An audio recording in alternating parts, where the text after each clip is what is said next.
अस्मत्गुरुसमारम्भां यतिशेखरमध्यमां लक्ष्मीवल्लभपर्यन्तां वन्दे गुरुपरम्पराम् ஆழ்வார்கள் வாழி அருளிச் செயல் வாழி தாழ்வாதுமில் குறவர்தாம் வாழி ஏழ்வாறு முய்ய அவர்களுரைத்தவைகள்தாம் வாழி செய்யமறை தன்னுடனே சேர்ந்து அகலகில்லே நிறையுமென்னு அலர்மேல் மங்கை உரை மார்பா நிகரில் புகழாய் உலகம் உன்னுடையாய் என்னையாழ்வானே நிகரிலமரர் முனிக்கணங்கள் விரும்பும் திருவேங்கடத்தானே புகழொன்னில்லாவடியேன் உன்னடிக்கீழமர்ந்து புகுந்தேனே அகில புவன ஜன்மஸ்தேம பங்காதிலீலே வினத விவித பூத புராத ரக்ஷைகதீக்ஷே ஸ்ருதிசிரசி விதீப்தே பிரம்மணி ஸ்ரீனிவாசே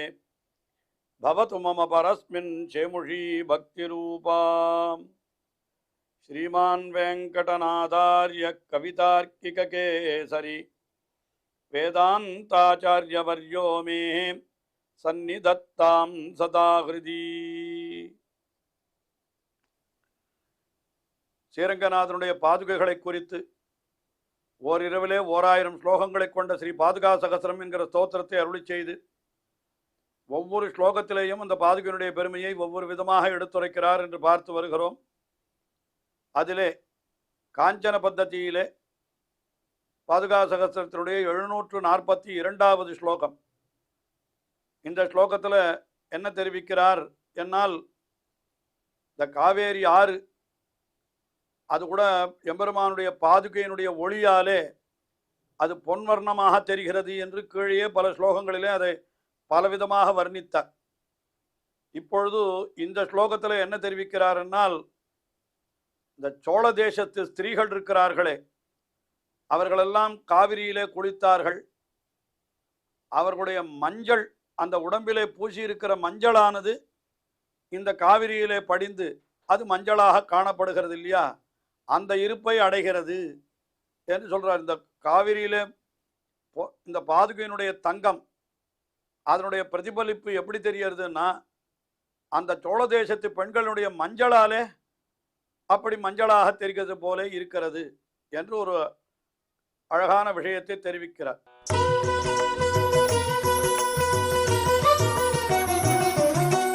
விகரதி புலினேஷு त्वत्सखे ரங்கநாதே கனகசரிதியம் தே பாதுகே ஹேமதாம்னா வஹதி சலிலகேளி ஸ்ரஸ்தசோளாவரோத ஸ்தனகலச ஹரித்ரா பங்கபிங்காம் அவஸ்தாம் விகரதி புலினேஷு त्वत्सखे ரங்கநாதே.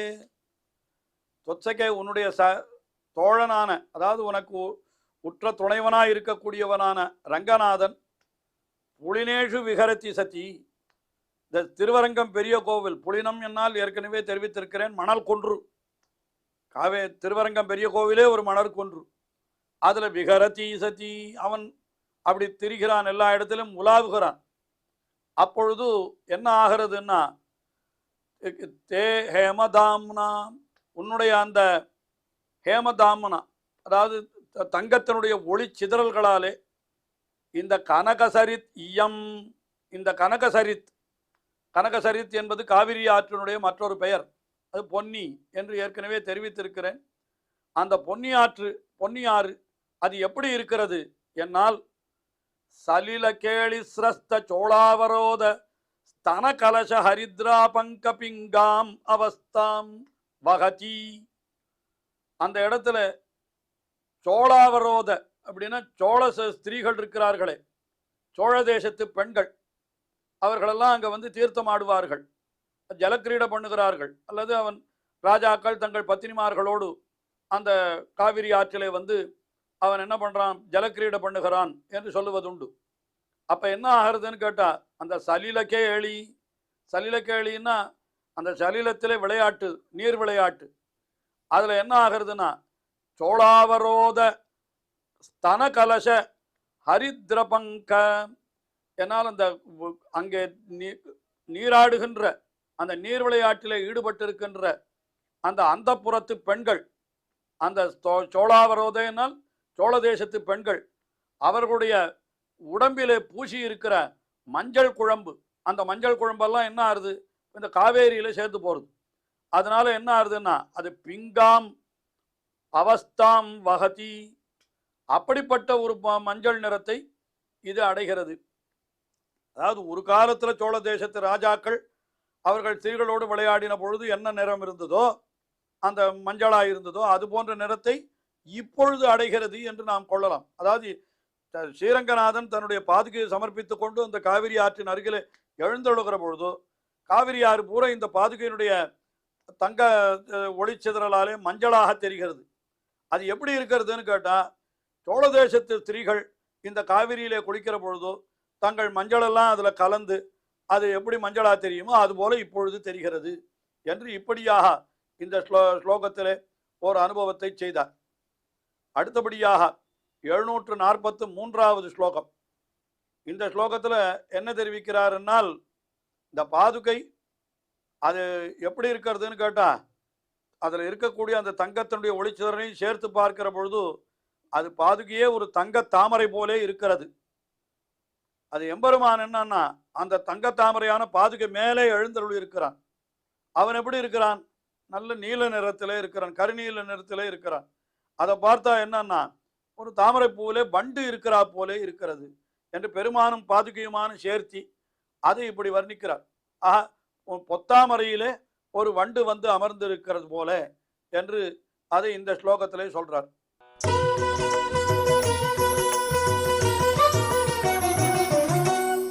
சுரபி நிகமகந்தா சௌமிய பத்மாகரஸ்தா கனக கமலினீவ பிரேக்ஷசே பாதுகேத்வம் பிரமரைவ சதாத்வாம் பிராப்த நானா விகாரஹ சதமகமணிநீலஹ சேவதே ஷார்ங்கதன்வா.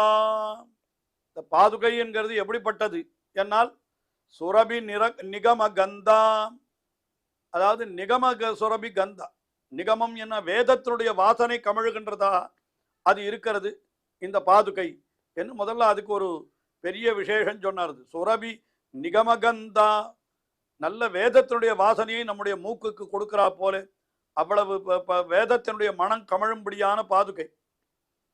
அது என்ன பண்ணுகிறதுன்னு கேட்டா, சௌமிய பத்மாகரஸ்தா கனக கமலினீவ பிரேக்ஷசே, அதாவது சௌமிய பத்மாகரஸ்தா, மிகவும் இனிமையாயிருக்கிறவளான பத்மா பெரிய பிராட்டியாருடைய திருக்கரம் போலே இருக்கிறது.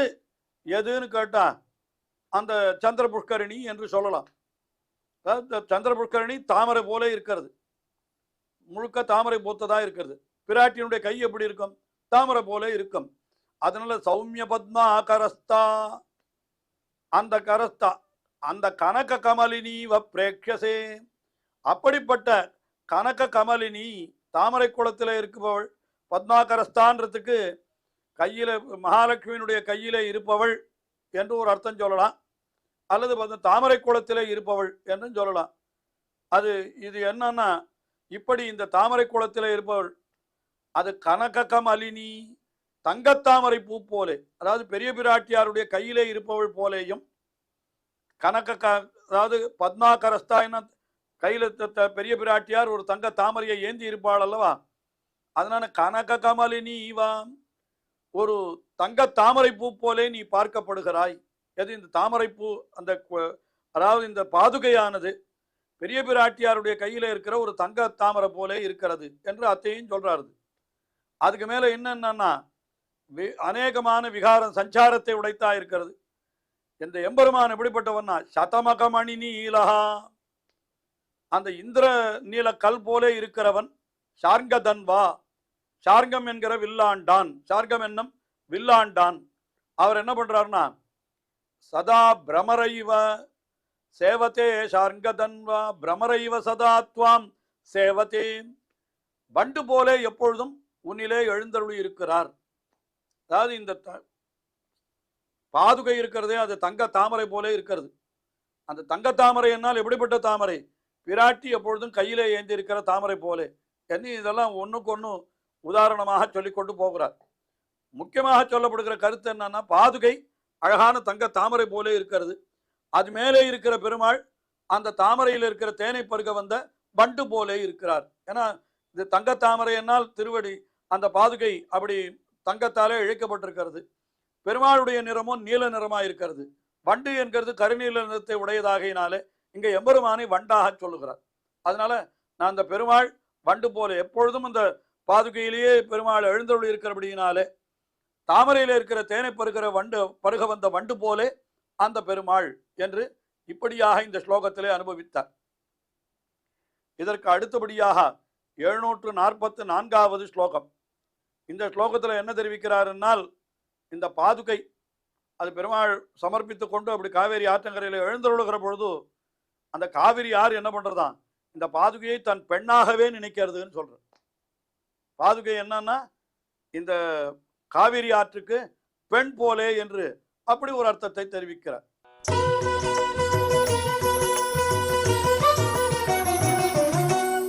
கனகருச்சிரவர்ணாம் பாதுகே சஹ்ய சிந்து ஸ்ரீயம் இவ மகனீயாம் சிந்துராஜஸ்ய பத்னி ஸ்வயமிக சவிதஸ்தா சௌமியஜாமாத்ருயுக்தாம் உபசரதி ரசேனத்வாம் அபத்யாபிமானாத். கனக ருச்சிர வர்ணாம் பாதுகே. பாதுகே என்னால் அது என்ன, கனக ருச்சிர வர்ணாம் நல்ல தங்கத்தினுடைய சிறந்த ஒளியை உடையவளாய் நீ இருக்கிறாய். சஹ்ய சிந்து ஸ்ரீயமிவ மகனீயாம். இந்த சஹ்ய சிந்து என்ன எதற்கு பெயர்னால் காவிரி ஆற்றிற்கு பெயர். அது பெரிய சஹ்யம் மலையிலிருந்து பெருகுகிறபடியினாலே அதனுடைய ஸ்ரீயமிவா மகனீயாம் அவளுடைய செல்வம் போலே நீ கொண்டாடத்தக்கவளாய் இருக்கிறாய். அவள் என்ன பண்ணுகிறாள், அந்த சஹ்ய சிந்து யாரு, சிந்துராஜஸ்ய பத்னி, சமுத்திரராஜனுடைய பத்தினியாம் அவள். யாரு, அதாவது மரபு எப்படின்னா கடலை கணவனாகவும் எல்லா நதிகளையும் அந்த கடலுக்கு மனைவியாகவும் சொல்லுவதுண்டு. சமுத்திரன் என்கிறவன் அரசன், சமுத்திரம், அவனுக்கு எல்லா நதிகளும் பத்தினி.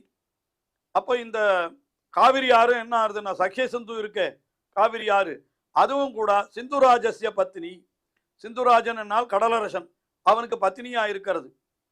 அதனால என்ன பண்றதுன்னு கேட்டா ஸ்வயமிக சவிதஸ்தா சௌமியஜாமாத்ருயுக்தாம். இது சௌமியஜாமாதா என்று யாருக்கு பேருன்னா அழகிய மணவாளன் என்று திருவரங்கத்திலே எழுந்தருள் இருக்கிற எம்பெருமானுக்கு பெயர். நம்பெருமாள் அவருக்கு என்ன பேருன்னா அழகிய மணவாளன்னு பேர். இந்த பாதுகையை சமர்ப்பித்து கொண்டுதான் அழகிய மணவாளன் காவிரி ஆற்றங்கரைக்கு எழுறார். அப்போ எழுந்தருளுகிற பொழுது என்ன ஆகுறதுன்னா இந்த அவனுக்கு மணவாளன்னு பேரை சொல்லி, ஜாமாதா என்னால் மாப்பிள்ளை, சௌமிய ஜாமாதா என்னால் மிகவும் அழகான மாப்பிள்ளை, அதைத்தான் அழகிய மணவாளன் என்கிற சப்தத்தாலே சொல்லுகிறோம்.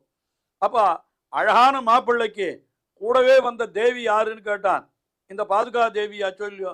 அதனால என்ன பண்றதான்னு கேட்டா இந்த காவிரி யாரு, உபசரதி ரசேனத்வாம் அபத்திய அபிமானாத்து. அபத்திய அபிமானம் என்ன, தன்னுடைய பெண் என்கிற அபிமானத்தாலே இந்த காவிரி யாரு இந்த பாதுகையை தன்னுடைய பெண்ணாக நினைத்து என்ன பண்ணுறதான் தன்னுடைய ரசத்தாலே உபசரதி நல்ல உபச்சாரங்களை செய்கிறது என்று இப்படி சொல்றார். அதனால என்ன, அப்படி அபிமானத்தாலே கொண்டாடுகிறார்கள்.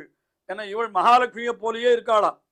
யார், இந்த பாதுகையும் கூட மகாலட்சுமியை போலேன்னா என்ன அர்த்தம், பாதுகை மகாலட்சுமியும் ஹிரண்ய வர்ணா நல்ல தங்க வர்ணத்திலே ஜொலிக்கிறாள், அதே போல பாதுகையும் தங்க வர்ணத்திலே ஜொலிக்கிறது என்று இப்படியெல்லாம் பார்த்தால் எப்படி மகாலட்சுமியானவள் ஒரு பெண்ணோ சமுத்திரராஜனுக்கு, அதுபோல இப்போ இவளும் இந்த பாதுகா தேவியும் ஒரு பெண்ணாகவே ஆகிவிட்டாள் போலே. அதனால என்னன்னா இவளையும் என்ன சொல்றான்னா பெருமாள் பாதுகையை சாத்தி கொண்டு எழுந்துள்ள காலத்துல காவேரி என்ன பண்றாள்னா தன்னுடைய பெண்ணான மகாலட்சுமியாகவே இவளை நினைத்து என்ன பண்றாளா, அந்த மருமகனோடு அதாவது சௌமிய ஜாமாதாவான மருமகனோடு சேர்ந்து தன்னுடைய கிரகத்துக்கு வந்தார் போல நினைத்து இவனுக்கு இந்த பாதுகைக்கு உபச்சாரங்களை பண்ணுகிறாள் அந்த காவேரி தேவி என்று இப்படியெல்லாம் இந்த ஸ்லோகத்திலே அனுபவிக்கிறார். தொடர்ந்து அனுபவிப்போம். ஸ்ரீயக்காந்தாய கல்யாண நிதயே நிதயேர்த்தினாம் ஸ்ரீவேங்கட நிவாசாய ஸ்ரீனிவாசாய மங்களம்.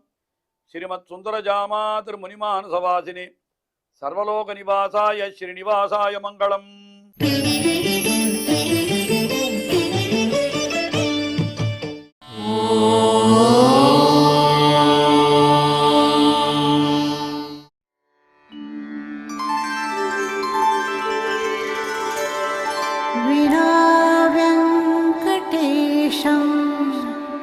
ननाथो ननाथः सदा वेङ्कटेशं स्मरामि स्मरामि। हरे वेङ्कटेश प्रसीद प्रसीद। प्रियं वेङ्कटेश प्रयच्छ प्रयच्छ।